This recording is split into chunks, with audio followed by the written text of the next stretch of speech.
दोस्तों जोहार। अब तक न्यूज़ में आपका स्वागत है। और अभी मैं आपको जहां जिस शख्स के साथ मैं बैठा हूं, यह है सुप्रीम कोर्ट के अधिवक्ता। परिचय के हालांकि मोहताज तो नहीं है, लेकिन फिर भी मैं बता दूं कि सुप्रीम कोर्ट के अधिवक्ता और क्रांतिकारी अधिवक्ता आदरणीय अखिलेश श्रीवास्तव जी हमारे साथ बैठे हुए हैं। आज ही इनकी चर्चा खूब ज़्यादा जमशेदपुर में है, क्योंकि जमशेदपुर में आज सभी अखबारों में और यहाँ के लोकल मीडिया में ये खबर आ रही है कि जमशेदपुर को इंडस्ट्रियल टाउन का रूप सरकार के द्वारा दिया गया है। झारखंड सरकार की अभी सोच, नीति कहाँ चली गई है, क्या हो गई है, ये समझ में नहीं आता है। क्योंकि झारखंड बनने के बाद एक जो भी कानून यहाँ के बने हैं जमशेदपुर के लिए, वो अलग अलग ही है। यहाँ की जनता के लिए कम, कंपनी औद्योगिक घरानों के लिए कुछ ज़्यादा लगती है, या फिर यहाँ के जो ताकतवर नेता है उनके लिए ज़्यादा लगती है। आज हम चर्चा करेंगे जमशेदपुर को जो इंडस्ट्रियल टाउन बनाया गया, बनाने का रूप देने की जो प्रावधान किया गया है, उस पर हम जानेंगे आदरणीय अखिलेश श्रीवास्तव जी से।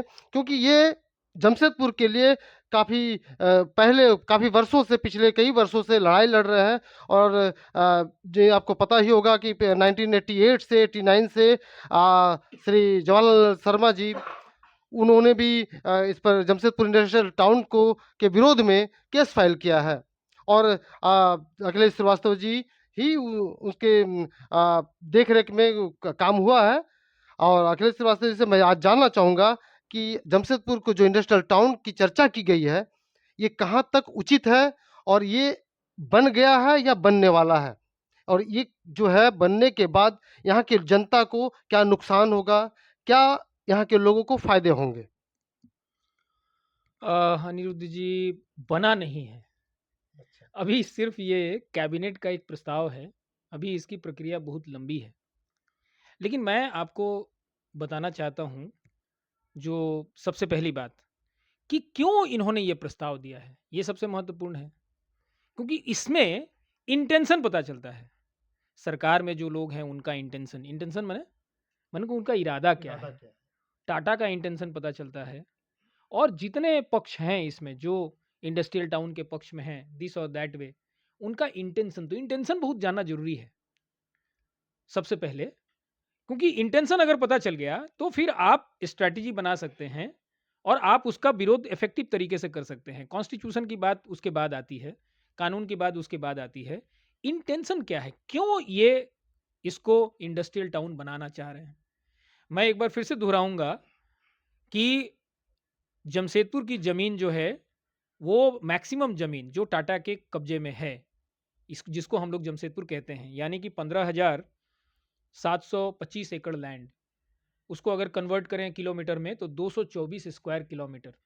यानी कि 224 स्क्वायर किलोमीटर में सबसे ज़्यादा ज़मीन किसकी है? कुर्मियों की है, जिसको अंग्रेजों ने कब्जा किया गैर वाजिब तरीके से, है ना। जैसे जो चांडील डैम बना, उसमें सबसे ज़्यादा ज़मीनें डूबी कुर्मियों की, सब जानते हैं। और पानी किसके कब्जे में है? टाटा के। जमीन गई कुर्मियों की, विस्थापित हुए 1,16,000 लोग विस्थापित हुए, है ना। 116 गांव जो है डूब गए उसमें। सबसे ज्यादा विस्थापित हुए कुर्मी, उसके बाद आदिवासी, आदिवासी, और उनकी जमीनें डूबी, 116 गांव डूबे। आज तक उनका रिहेबिलिटेशन नहीं हुआ, है ना। उनको मुआवजा नहीं मिला। रिहेबिलिटेशन तो बड़ी बात हो गई, सब लोगों को अभी तक मुआवजा नहीं मिला। वो आज भी आंदोलन कर रहे हैं। आंदोलन कर रहे हैं, भूख हड़ताल पे बैठ रहे हैं, है ना। और पानी किसके पास चला गया? टाटा कंपनी के। टाटा कंपनी के कंट्रोल में चली गई।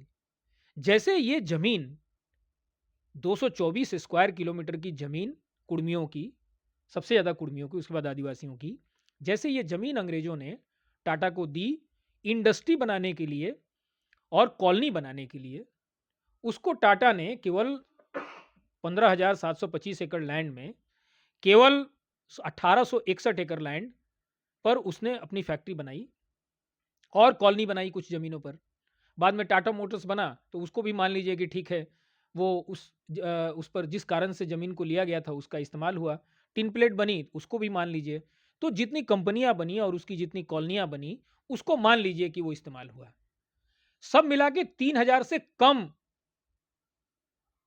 इसको क्या नाम है एकड़ ज़मीन टाटा ने अपने सारे जितने यूनिट्स इसने बनाए, जितनी इंडस्ट्रीज़ इसने बनाए, जितनी कॉलोनीज़ बनाए, वो सब मिला के भी 3000 एकड़ ज़मीन इसने इस्तेमाल नहीं किया। मतलब ये टाटा मोटर्स, सब टीआरएफ सब सारा कुछ मिला करके। सब मिला के सब मिला के 3000 एकड़ से कम ज़मीन इस्तेमाल और कॉलोनी भी मिला के। टीआरएफ कॉलोनी है, टिल्को कॉलोनी है, टाटा स्टील की जो कॉलोनीज़ हैं, ये सब मिला के 3000 एकड़ से ज़्यादा इस्तेमाल नहीं किया। जबकि ज़मीन इसको मिली थी गवर्नमेंट ग्रांट माने सरकारी अनुदान उसको कहते हैं। उसका कानून अंग्रेज़ों ने बनाया था गवर्नमेंट ग्रांट्स एक्ट 1895। उसके तहत केवल 3 उसकी धाराएँ हैं 1, 2 और 3। धारा 2 बोलती है कि इसमें ट्रांसफ़र ऑफ प्रॉपर्टीज़ एक्ट जो है लागू नहीं होता है और धारा 3 बोलती है कि ये अपने टेनर से चलता है। यानी कि जो डॉक्यूमेंट बनाया सरकार ने, उस डॉक्यूमेंट में जो कंडीशंस दिए गए हैं, उस कंडीशंस के हिसाब से ये चलेगा। तो कंडीशन क्या था? 1 साल के अंदर में टाटा को अपनी फैक्ट्री बनानी थी और अपना कॉलोनी बनाना था। टाटा ने 1 साल में नहीं बनाया।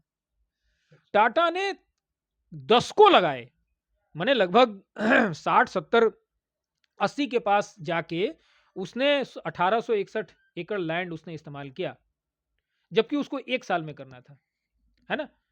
अगर हम पूरा का पूरा कायदे से 1 साल के बाद जो ज़मीनें टाटा ने नहीं इस्तेमाल की थी, वो ज़मीन कुर्मियों के पास और आदिवासियों के पास वापस लौट गई। By law by law. By law चला गया।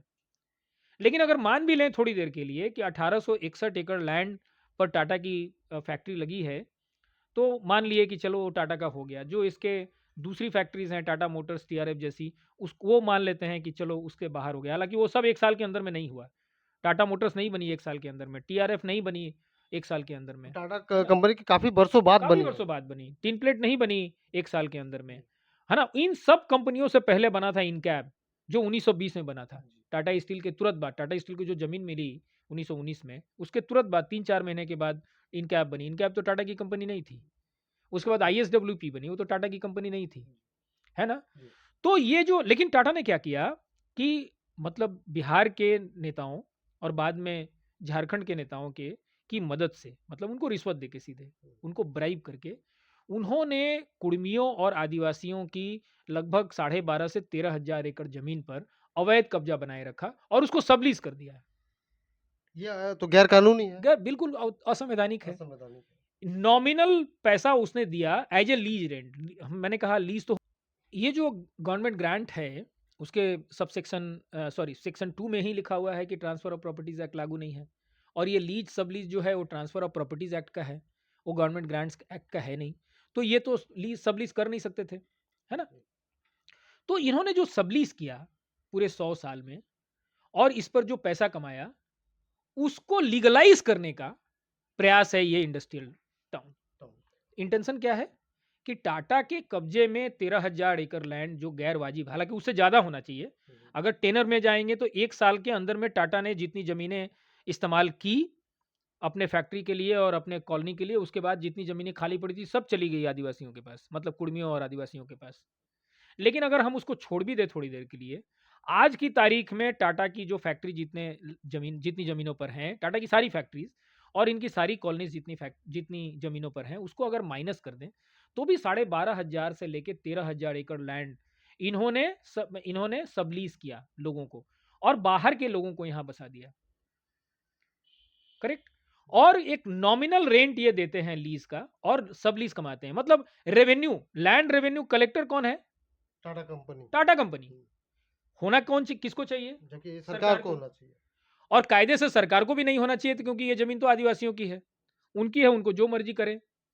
वो चाहे यहाँ खेती करें, वो चाहे अपना घर बनाए, वो चाहे यहाँ पे कॉमर्शियल कॉम्प्लेक्स बनाए, उनका उनका राइट है, क्योंकि उनकी जमीन है। न ये सरकार की जमीन है, न इनकी जमीन है। तो सरकार और मतलब जो भी सरकार थे, पहले बिहार सरकार के कांग्रेसी सरकार और फिर झारखंड में बीजेपी और जेएमएम की सरकार, ये जो सरकार बनाने वाले राजनीतिक दल हैं, इन राजनीतिक दलों के साथ इनका कोनाइवेंस टाटा का है। और ये समझ रहे थे कि जितने केसेस सुप्रीम कोर्ट में चले गए, हाई कोर्ट में चले गए और जो केसेस चल रहे हैं, वो कभी ना कभी इनके खिलाफ ही जाने वाले हैं। ठीक है, तो इन्होंने ये प्लान किया कि एक व्यवस्था जो है बन गई है, आ गई है इंडस्ट्रियल टाउन के नाम पर, जो 1992 में 73वां और 74वां संविधान संशोधन हुआ, जिसमें पंचायती राज को स्थापित करने के बाद, माने स्ट्रेंथन करने की बाद, और म्यूनिसिपैलिटी और म्यूनिसिपल कॉरपोरेशन बनाने की बात जो आई, ठीक है ना, मतलब थर्ड वोटिंग राइट की, उसमें एक इंडस्ट्रियल टाउन का भी जिक्र आ गया है। अब ये जान लीजिए कि ये इंडस्ट्रियल टाउन का जो जिक्र आया है, ये टाटा की लॉबिंग की वजह से आया है। ये जो इनिशियल जो कॉन्स्टिट्यूशनल अमेंडमेंट था, मतलब 73rd एंड 74th, उसमें इंडस्ट्रियल टाउन की जैसी कोई व्यवस्था नहीं थी, कोई बात नहीं थी। उसमें केवल 3 ही चीज़ थी। पंचायती राज नहीं, पंचायती राज तो था ही। क्या कहते हैं उसको? नगर पंचायत। नगर पंचायत, जैसे ग्राम पंचायत है वैसे नगर पंचायत, म्युनिसिपैलिटी और म्युनिसिपल कॉर्पोरेशन, ये 3 ही डेफिनेशन था। लेकिन टाटा ने लॉबिंग की सरकार के पास, और उसके चलते प्रोवाइजो में एक इंडस्ट्रियल टाउन का प्रोविजन डाल दिया गया। तो इन्होंने उस प्रोविजन का बेजा इस्तेमाल, हाँ फायदा उठाया, बेजा इस्तेमाल किया कि भाई इस इंडस्ट्रियल टाउन के बहाने जवाहर शर्मा जी का जो पिटिशन है उसको खारिज करवा दिया जाए, और कहा जाए कि देखिए ये तो संविधान में लिखा हुआ है, तो हम इंडस्ट्रियल टाउन बना रहे हैं, तो आप इनका डिसमिस कर दीजिए, अगर उसमें कोई बात होगी तो फिर आप कुछ करिएगा। लेकिन ये जो इंडस्ट्रियल टाउन जो है, ये कॉन्सेप्ट क्या है? पहली बात तो कि मैंने कहा कि ये टाटा के, चूंकि टाटा का यहाँ कब्जा है आदिवासी जमीनों पर, पिछले 1919 पकड़े, 100 साल 100 साल से ज़्यादा हो गया, 1919 में मिल गया था उनको, तो 2023 हो गया, तो 104 साल से उनका लगभग 12.5 से लेके 13,000 साल, 13,000 एकड़ जमीन पर इनका गैर कानूनी कब्जा है। इस गैर कानूनी कब्जे को बनाए रखने की इन्होंने लॉबिंग की सरकार के पास, और सरकार ने वो प्रोविजन डाला इंडस्ट्रियल टाउन का। लेकिन इंडस्ट्रियल टाउन का मतलब क्या है, वहां भी ये फंस रहे हैं। इंडस्ट्रियल टाउन का मतलब क्या है? इंडस्ट्रियल टाउन का मतलब होता है कि एक इंडस्ट्रियल हाउस है, उसकी फैक्ट्री है, उसकी कॉलोनी है, और उसके कॉलोनी के लोग, कॉलोनी में रहने वाले लोग जो हैं, अगर वो कहते हैं कि नहीं, हम जो भी नागरिक सुविधाएं दे रही है मेरी कंपनी, हम उससे सेटिस्फाइड हैं, तो हमको किसी म्यूनिसिपल कॉरपोरेशन की या म्यूनिसिपैलिटी की ज़रूरत नहीं है, या नगर पंचायत की ज़रूरत नहीं है, तो ऐसे किसी जगह में आप बना सकते हैं। अभी हिंदुस्तान में कभी बना नहीं है ये। सबसे ये मैं पूछने वाला था कि भारत में और कोई ऐसा नहीं, शहर है? बिल्कुल नहीं, कहीं भी नहीं। कहीं भी सबसे विद्वान, जो संविधान के सबसे ज़्यादा विद्वान लोग हैं, वो तो जेएमएम के लोग हैं, जेएमएम के लोग। कांग्रेस के लोग हैं। ये झारखंड के झारखंड में नेता हैं। अभी अभी सबसे ज़्यादा विद्वान लोग आपको झारखंड में मिलेंगे, जेएमएम में मिलेंगे, कांग्रेस में मिलेंगे, भारत, ये बीजेपी वाले पीछे नहीं है, ये सामने नहीं आ रहे हैं, लेकिन पीछे से इनका पूरा सपोर्ट है। ये सब टाटा के दलाल हैं, तीनों के तीनों। तो अभी सबसे ज़्यादा संविधान जानने समझने वाले लोग तो झारखंड में ही हैं, और झारखंड का जो एडवोकेट जनरल है, उसकी तो कहना ही क्या, उससे बड़ा तो कोई विद्वान ही नहीं है यहाँ पर, सलाह तो उसी की गई है इसके। तो इन लोगों ने टाटा का जो अवैध कब्जा है, उसकी वजह से इंडस्ट्रियल टाउन बनाने की कोशिश ये लोग कर रहे हैं, है ना। इन लोगों की जो प्लानिंग है वो ये इंटेंशन है। तो कितना खराब इंटेंशन है ना। मतलब एक तरह से समझ जाए कि एक जमीन कब्जा करने का माफिया। जमीन कब्जा जो टाटा ने कर लिया है, उसको परपेचुएट कर दीजिए, उसको परमानेंट कर दीजिए। और इंडस्ट्रियल टाउन क्यों, वो भी जान लीजिए। इसलिए कि जो नोटिफाइड एरिया कमेटी है, ये अंग्रेजों ने एक कानून बनाया था, Bihar and Orissa municipal act 1992 में। उसके तहत 1924 में नोटिफाई करके इन्होंने बनाया नोटिफाइड एरिया कमेटी, और नोटिफाइड एरिया कमेटी 1924 से लेकर 1998 तक टाटा के कंट्रोल में रही। टाटा के अधिकारी, हाँ, लोगों को नहीं मालूम है, लेकिन ये वेबसाइट सब में है। कितना झूठ बोलेंगे, ये कहीं ना कहीं तो दिख ही जाएगी, इनके वेबसाइट पे है ये बात। तो टाटा के जो अधिकारी हैं वो प्रेसिडेंट और वाइस प्रेसिडेंट होते थे, और वाइस प्रेसिडेंट उसका एग्जीक्यूटिव ऑफिसर होता था। 1924 से 1998 तक तक टाटा के कंट्रोल में था। तो कौन से जमीनों का ये रेगुलेशन कर रहे थे? वही जमीन जो इनको मिली थी और जिसको वो सबलीज कर चुके थे। मतलब इनकी फैक्ट्री वाली जमीन, इनकी कॉलोनी वाली जमीन, और जिन जमीनों का ये सब को सबलीज करके इन्होंने बाहर के लोगों को यहाँ बसा दिया था, और आदिवासियों को परमानेंटली खदेड़ दिया, कुर्मियों को परमानेंटली खदेड़ दिया, उसी जमीन के रेगुलेशन के लिए वो बनी थी। 1998 के बाद और मैंने डीसी को कहा गया कि तुम अपने नीचे मातहत अगर कोई अधिकारी है उसको इसका एडमिनिस्ट्रेटर बनाओ जेएनएससी का।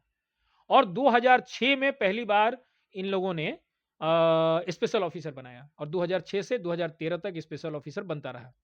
लेकिन ये लीगल थी क्या? नहीं। 1950 में जब हमने कॉन्स्टिट्यूशन अडॉप्ट किया उसके बाद नोटिफाइड एरिया कमेटी बनाने का स्कोप ही नहीं था। इनको ग्राम पंचायत बनाना था, इनको नगर पंचायत बनाना था, इनको म्यूनिसिपैलिटी बनानी थी, इनको म्यूनिसिपल कॉर्पोरेशन बनाना था, जिसको फर्दर एनहांस किया जो 73rd एंड 74th अमेंडमेंट हुआ 1992 में। ठीक है ना, उसको और फोर्टिफाई किया उस चीज को। व्यवस्था तो पहले थी लेकिन नोटिफाइड एरिया कमेटी नाम की कोई चीज नहीं थी। अगर 1950 से किसी को डाउट भी है तो जब संविधान का संशोधन हुआ 1992 में, उसमें जो डेफिनेशन आए उसमें 3 ही डेफिनेशन है। एक नगर पंचायत, दूसरा म्यूनिसिपैलिटी, तीसरा municipal corporation. Notified area committee नहीं है। इसका मतलब जेएनएससी जो चल रही है ये भी इलीगल है? गैर कानूनी है, गैर कानूनी चीज, असंवैधानिक एक संस्था। ये पिछले 1924 से लेके वो आज तक चल रही है, 100 साल उसको हो गया। तो हमारा 100 जो साल से वो एक असंवैधानिक गैर कानूनी संस्था, इसलिए मैं उसको कहता हूं कि जेएनएससी जो है वो चोरों का गैंग है, चोरों का अड्डा है और कुछ नहीं है। तो हमारे झारखंड के इतने बड़े-बड़े जो पढ़े लिखे आईएएस ऑफिसर्स हैं, ये क्या कर रहे हैं? ये जानते हैं लेकिन उनकी नौकरी चली जाएगी ना। आईएएस ऑफिसर क्यों? ये आप कानून में आइए। हमारे यहाँ तो एडवोकेट जनरल होता है ना स्टेट में, बिहार का भी था, यहाँ का भी था। उसको मालूम नहीं था क्या? उसको मालूम था, लेकिन उसको टाटा ने खरीद लिया। जैसे सारे पॉलिटिशियन को, टॉप पॉलिटिशियन को टाटा ने खरीदा, बीजेपी के भी, कांग्रेस के भी और जेएमएम ऐसे ही थोड़े होता है ये सब। उसी तरीके से महाधिवक्ता को भी खरीदा पैसे देके। इसलिए ये 100 साल से चल रहा है और लोग लोग जो हैं इसके खिलाफ यूनाइट नहीं। सारे झारखंडी नेताओं को खरीदा, कोई झारखंडी नेता बना दिए। किसी के पास जाइए इंटरव्यू लेने, आप मेरा इंटरव्यू ले रहे हैं, हम बोल रहे हैं, किसी झारखंडी नेता के पास जाइए, नहीं बोलेगा। नहीं सर, आप लोग तो पढ़े लिखे हैं, आप लोग जी। कानून जानते हैं। जी। नेता तो अनपढ़ अंगूठा छाप होते हैं, वो नेता कुछ जानते नहीं है। नेता को सलाह तो महाधिवक्ता देता है ना। राज्य को सलाह कौन देता है? महाधिवक्ता देता है ना। तो महाधिवक्ता ने ये सलाह कैसे दिया? उसको तो सलाह नहीं देनी चाहिए ना। तो ये लोग एक इलीगल बॉडी बना के रखे टाटा की मदद के लिए। 92 के बाद तो डाउट खत्म हो गया, क्योंकि वो डेफिनेशन ही नहीं है। नोटिफाइड एरिया कमेटी नाम की कोई चीज ही नहीं है। अब उसके बाद भी किसी के दिमाग में कोई गलती से डाउट रह गया, रहना नहीं चाहिए, 1950 के बाद ही नहीं होना चाहिए।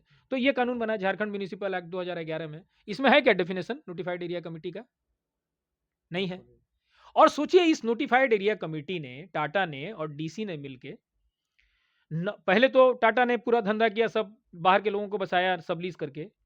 और पिछले करीब समझिए कि 20 साल से, 20-25 साल से जो सब लीज इसको सरेंडर होने लगे या सब लीज को कैंसिल करके इसने बिल्डरों को देना शुरू किया। टाटा ने वो भी सब लीज में, वो भी सब लीज बिल्डरों को देना शुरू किया। तो बिल्डर से ज्यादा पैसा मिला इनको। जमीन किसका है? अनिरुद्ध महतो का है। हाँ? बेच कौन रहा है? टाटा। खरीद कौन रहा है? बिल्डर। और 1246 इन लोगों ने अवैध बिल्डिंग्स बनाए, उसका नक्शा पास किया। 1246 अवैध बिल्डिंग, उसमें डीसी का सिग्नेचर सहमति है, उसमें जेएनएससी ने नक्शा पास किया है। पहले टाटा ने नक्शा अप्रूव किया, फिर जेएनएससी ने। समझिए कि किस तरह की व्यवस्था यहाँ चल रही थी। पहला म्यूनिसिपल अथॉरिटी है टाटा, दूसरा म्यूनिसिपल अथॉरिटी है डीसी, जो सबलीज होता है उसमें ठप्पा लगाता है। जमीन आदिवासी की, सरकार की भी नहीं, और उसमें ठप्पा लगाता है, उसको बेचती है टाटा और ठप्पा लगाता है डीसी। बिना पैसा का थोड़ी ठप्पा लगाया उसने, पैसा पैसा लेके ठप्पा लगाया। और जेएनएससी फिर उसी नक्शे में थोड़ा बहुत क्या नाम है, ट्विकिंग करके थोड़ा इधर उधर बदल के उसने नक्शा पास किया। तो जमशेदपुर में एक म्यूनिसिपल बॉडी जो है वो टाटा के कंट्रोल में थी। अब जब उसमें सरकारी लोग आ गए 1998 में, जब डीसी आ गया, डीसी के बाद 2006 में जब स्पेशल ऑफिसर आ गया, उसके बाद भी वो टाटा की ही रही, क्योंकि सबलीज तो टाटा करती है ना। बिल्डरों को सबलीज किसने किया? टाटा ने किया। बिल्डरों का पहला जो नक्शा था उसको किसने अप्रूव किया? टाटा ने किया। उसके बाद डीसी ने जैसे स्टाम्प लगाया, उसके बाद जेएनएससी के पास केवल फॉर्मेलिटी के लिए गया। तो जमशेदपुर में पिछले 100 साल से कोई लोकल बॉडी थी नहीं। और अगर जेएनएससी लोकल बॉडी थी तो एक डेमोक्रेटिक बॉडी है। इंडस्ट्रियल टाउन जो है वो तो डेमोक्रेटिक बॉडी नहीं है। तो आप तो इसको पीछे ले जा रहे हैं। हमने 100 साल, हमने कहा एक इंटरव्यू के, मेरे दादाजी लड़े, he was a freedom fighter, 34 साल की उम्र में जेल हो गया था, उनको टीबी हो गया, 34 साल की उम्र में मर गए। तो हमारे दादाजी ने इस देश की आज़ादी में अपना खून बहाया है, हमारे खानदान का खून बहा है। हमारे जैसे बहुत लोग हैं जिन्होंने खून बहाया है, ये इनका खून नहीं बहा है। तो हमने अंग्रेजों से आज़ादी ली स्वतंत्रता के लिए ना। अब ये कैबिनेट जो है, जिसका क्या नाम है, जिसकी शिक्षा नहीं है 11 क्लास की एवरेज शिक्षा, वो कैबिनेट कहेगा कि हम टाटा के गुलाम हो जाएंगे। हम गुलाम हैं क्या? हेमंत सोरेन क्या हम गुलाम हैं? हम उसके कैबिनेट के गुलाम हैं, हम टाटा के गुलाम हैं। तुमको गुलामी करना है, करो। तुम तो चपरासी बनोगे। तुम्हारी जो शैक्षणिक योग्यता है, तुम तो टाटा की चपरासी, वो भी नहीं देगा नौकरी। अगर ये एमएलए नहीं रहे तो टाटा इनको चपरासी नहीं रखेगा। आप जो हैं, ये संविधान को किसने अडॉप्ट किया? हमने। जब अंग्रेज को हम भगाए, उसके बाद हमने संविधान अडॉप्ट किया और हमने यह 3 अधिकार अपने को दिए। संसद में चुनने का अधिकार, सांसद, विधानसभा में विधायक चुनने का अधिकार और लोकल अथॉरिटी में पार्षद चुनने का अधिकार। ये तीसरा वोटिंग राइट तो हमने अपने को दिया। ये कोई कैबिनेट ले लेगी हमसे? ये कोई टाटा ले लेगा? कैबिनेट का क्या है? अभी वोट दिए थे हम इस बार, जेएम हमको इस बार नहीं देंगे। तुम बने थे एमएलए, इस बार नहीं बनोगे, मुख्यमंत्री तो बनना दूर। और प्रपोजल देखिए इनका, क्या प्रपोजल है जो अखबार में छपा है। प्रपोजल में कह रहे हैं कि 40% रिप्रेजेंटेशन टाटा का होगा, 39% पब्लिक का होगा, वो भी इलेक्टेड लोगों का होगा कि अनइलेक्टेड लोगों का, नॉमिनेटेड लोगों का, इसके बारे में कोई क्लैरिफिकेशन नहीं है, कोई चर्चा नहीं है। और 21% सरकार। सरकार माने ब्यूरोक्रेट। ब्यूरोक्रेट कौन होता है? Public servant. तो वो हमारा सर्वेंट ना है। तो पब्लिक के साथ उसका पब्लिक सर्वेंट जो है वो पार्टनरशिप में आएगा। ऐसा कभी नहीं हो सकता। पब्लिक के साथ एक इंडस्ट्रियल हाउस पार्टनरशिप में आएगा। ये प्रपोजल बनाया किसने? किस गधे ने बनाया ये प्रपोजल? ये संविधान में लिखा हुआ है? संविधान में कहाँ लिखा हुआ है? किस अनुच्छेद में है कि ऐसा प्रपोजल आप दे सकते हैं? ये तो इंडियन कॉन्स्टिट्यूशन के पूरे धड़ल्ले से धज्जी उड़ाया धज्जी उड़ाया है, धज्जियां उड़ाए हैं इन लोगों ने। झारखंड म्यूनिसिपल एक्ट में है, 481 का में है प्रोविजन की आप बना सकते हैं। लेकिन ये जो आप प्रपोजल दिए हैं, ये कोई भी आप लोकल अथॉरिटी बनाएंगे, वो इलेक्टेड बॉडी ही होगी।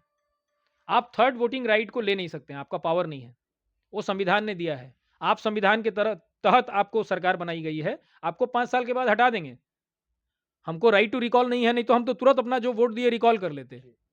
राइट टू रिकॉल नहीं है दुर्भाग्य से, लेकिन 5 साल के बाद अब आपको वोट नहीं देंगे और कैंपेन भी करेंगे कि आपको लोग वोट नहीं दे। आप अगर टाटा की दलाली करना तो टाटा की दलाली करिए, आप सरकार चलाने लायक आदमी नहीं है। अगर टाटा आपको पैसे देके खरीद लेती है और इस तरह का प्रपोजल बनवाती है इंडस्ट्रियल टाउन का, तो आप सरकार चलाने लायक तो बिल्कुल नहीं है। भारत में अब राइट टू रिकॉल की व्यवस्था होनी चाहिए, जो बिल्कुल होनी चाहिए, क्योंकि जिस तरह की काम हो रहे हैं। बिल्कुल होनी चाहिए। तो अब देखिए, ये सारी जो कवायद है, अब हम कंक्लूड कर देते हैं। ये सारी जो कवायद है वो इसलिए है कि पहले ये लोग जब 1989 में जब ऑनरेबल सुप्रीम कोर्ट ने कहा कि म्यूनिसिपल कॉर्पोरेशन बनाओ, तो ये लोग नोटिफिकेशन खेलने लगे। लालू यादव ने नोटिफिकेशन निकाला, टाटा के साथ मिलकर नोटिफिकेशन निकाला, फिर टाटा को समझाया कि तुम लोग इसको चैलेंज करो। ये नोटिफिकेशन खेलने लगे और इस दौरान लालू यादव ने गोरेलाल यादव को बना दिया डीसी और गोरेलाल यादव के साथ टाटा वालों ने मिलके यहाँ का पूरा लैंड रिकॉर्ड जो है उसको पूरा बदल दिया। जैसे जेएनएससी की का जुरिस्डिक्शन है, उसका नक्शा नहीं है। ये बस अपने ही से बोलते हैं कि ये एरिया मेरा है, वो एरिया मेरा है, ये मेरा जोन है, वो मेरा जोन है। ये अपने से बना लिए हैं जोन। इनके पास कोई नक्शा नहीं है। टाटा की जो सो कॉल्ड लीज है, जो ग्रांट थी 15,725 एकड़, उसका कोई नक्शा इनके पास नहीं है। हमने मांगा था डीसी से कि हमको नक्शा दो, तो डीसी ने कहा हमारे पास नहीं है। अरे तुम्हारा लैंड रिकॉर्ड क्या कर रहा है? तो गोरेलाल यादव के साथ, लालू यादव के साथ मिलके इन लोगों ने पूरा लैंड रिकॉर्ड जो है वो बर्बाद कर दिया, सारा नक्शा हटा दिया, ताकि टाटा जहां बोले वहां डीसी जाके तोड़ दे। सैकड़ों मकान डीसी ने तोड़वाया है, मैंने अलग अलग समय में जो डीसी आए उन्होंने तोड़ा है। डीसी को क्या पावर है मकान तोड़ने का? डीसी को क्या पावर है सबलीज देने का? और डीसी को क्या पावर है नक्शा पास करने का? वो तो आईएएस ऑफिसर है, ये तो लोकल बॉडी का काम है ना। डीसी को क्या पावर है? लेकिन यहाँ डीसी नक्शा पास करता है, यहाँ डीसी जो है सबलीज क्रिएट करवाता है और ये सारे लोगों ने मिलके पैसा लेके, और उस पैसे का बंदर बाट हुआ, चीफ मिनिस्टर तक वो पैसा गया और इन लोगों ने अवैध बिल्डिंग्स बनाए यहाँ पे, जो बिल्डिंग बाईलॉज जो 2016 का है सेंट्रल गवर्नमेंट का, जिसमें G+3 से ज़्यादा बन ही नहीं सकता है जमशेदपुर में, वो इन्होंने बनाया। तो ये सारी कवायद जो है, जैसे ये 1989 का जो ऑर्डर था ऑनरेबल सुप्रीम कोर्ट का, वो इम्प्लीमेंट नहीं हो, उसके चलते ये नोटिफिकेशन खेलते रहे सरकार के साथ मिलके टाटा वाले। उसी तरीके से अब तो इनको एक मौका मिल गया। अभी तक जो जेएनएसी थी वो तो एक इलीगल अनकॉन्स्टिट्यूशनल बॉडी थी, तो सबको मालूम था। लेकिन अब इनको एक मौका मिल गया, लिखा हुआ है कि इंडस्ट्रियल टाउन बन सकता है संविधान में, जो टाटा ने लॉबिंग करके उसको इंक्लूड करवाया था उस संविधान संशोधन में। तो अब उसके बहाने फिर से 25-30 साल तक ये नहीं बनने देंगे। तो पूरी कवायद ये है कि यहाँ की जो ज़मीन है, 2 बात मैं साफ कहता हूँ। एक, पहली बात ये कि ये कभी नहीं चाहेंगे कि आदिवासियों और कुर्मियों की ज़मीन जो 12,500 एकड़ लैंड है, वो आदिवासियों को वापस लौटे, क्योंकि उसका पैसा ये ले चुके हैं। जैसे अर्जुन मुंडा ने जो लीज़ किया, जो कि एक बिल्कुल गैर कानूनी असंवैधानिक चीज़ है, 2005 में टाटा के साथ, उसमें उनको 59 सब लीज मिले, जिसको उन्होंने बेचा और करोड़ों रुपए कमाए। वहाँ ईडी अर्जुन नहीं मुंडा जाएगी। जी? हाँ, अर्जुन मुंडा ने। वहाँ कोई ईडी नहीं जाएगी, वहाँ कोई आयकर विभाग नहीं जाएगा, वहाँ कोई सीबीआई नहीं जाएगी, वहाँ कोई एनआईए वाले नहीं जाएंगे। सबसे ज़्यादा करप्ट आदमी है वो, जिसने 59 लीज लिया। और भी बहुत सारी बातें हैं, लेकिन वो आज इंटरव्यू का विषय नहीं है, तो हम केवल उसी पे कन्फाइन करते हैं। तो 59 सब लीज लेके उन्होंने इसको लीज कर दिया, जबकि लैंड लैंड ली गई थी गवर्नमेंट ग्रांट के तहत, लीज हो नहीं सकती है। और 1 साल के अंदर में उसने बनाया नहीं, तो ज़मीन सब चली गई वापस आदिवासी लोगों के लिए। तो पहला कवायद है कि आदिवासियों की ज़मीन आदिवासियों तक नहीं जाए और ये उस पर दावा नहीं करें। पहली बात सुन लीजिए ये सब करने के पीछे। और दूसरी कवायद है कि यहाँ पे कोई थर्ड वोटिंग राइट मिले नहीं लोगों को। अगर मान लीजिए कि आदिवासी दावा नहीं करते हैं, तो जो सबलीज क्रिएट किया टाटा ने, वो सबलीज नहीं है, वो तो सेकंड ग्रांट है। पहला ग्रांट गवर्नमेंट टाटा को, उसके बाद उन्होंने जिसको जिसको दिया सबली वो सेकंड ग्रांट हो गया। तो वो ग्रांट कभी अब टाटा को नहीं मिलेगी, वो उनकी ज़मीन हो गई। उसको केवल आदिवासी ले सकते हैं और कोई नहीं ले सकता है। टाटा और सरकार की हिम्मत नहीं है कि वो सबलीज जो है वो वापस कर ले। ठीक है, तो ये वापस नहीं होगा, तो उसको ये चाहते हैं कि उसको वोटिंग राइट नहीं मिले। ये 2 कवायद है, लेकिन ये कर नहीं सकेंगे। ये संविधान और कानून की जिस तरीके से धज्जियां उड़ाए हैं ये सारे पॉलिटिशियन मिलके और टाटा मिलके, ये कर नहीं सकेंगे, क्योंकि इनको मालूम नहीं है कि सब भारत के संविधान और कानून में ताकत कितनी है। ये ताकत का इनको पता चलेगा। ये हम लोग हैं ना इनको बताने के लिए कि संविधान और कानून में कितनी ताकत है। इनको बहुत दिक्कत होगी टाटा को, पूरा शहर इनके हाथ से चला जाएगा। अखिलेश श्रीवास्तव जी, आपने बहुत अच्छी जानकारी दी जमशेदपुर की जनता को। जैसे कि आपने कहा कि आप इस तरह के इलीगल काम, टाटा कंपनी की जो तानाशाही है वो चलने नहीं देंगे। आपका साथ हम मीडिया वाले भी हैं। अब तक न्यूज़ भी इस तरह का जो तानाशाही है टाटा कंपनी की आगे बढ़ने नहीं देगा। यहाँ के लोगों को हक और अधिकार देने के लिए आपके साथ में हम कदम से कदम बढ़ाकर रहेंगे। दोस्तों, आपने जाना कि किस तरह से जमशेदपुर को एक इंडियन कॉन्स्टिट्यूशन की जो सारी धज्जियों को उड़ाते हुए आज टाटा कंपनी के द्वारा 15,725 एकड़ जमीन को लिया गया और आज जो है इंडस्ट्री बनाने के लिए नाम पर लिया गया। लेकिन आज वो इंडस्ट्रियल टाउन बनाने के लिए लिया गया, लेकिन आज जो है इंडस्ट्रियल टाउन के रूप में किस तरह का काम हो रहा है, आपको अखिलेश जी ने बताया, सुप्रीम कोर्ट के अधिवक्ता। आगे आने वाले दिनों में और भी जो भी टाटा कंपनी के द्वारा कुछ किया जाएगा या सरकार, झारखंड सरकार के द्वारा किया जाएगा, हम आदरणीय अखिलेश श्रीवास्तव जी से जरूर जानना चाहेंगे कि यहाँ के लिए, जमशेदपुर की जनता के लिए क्या सही है, क्या गलत है। धन्यवाद। जोहार, जय झारखंड, जोहार झारखंड।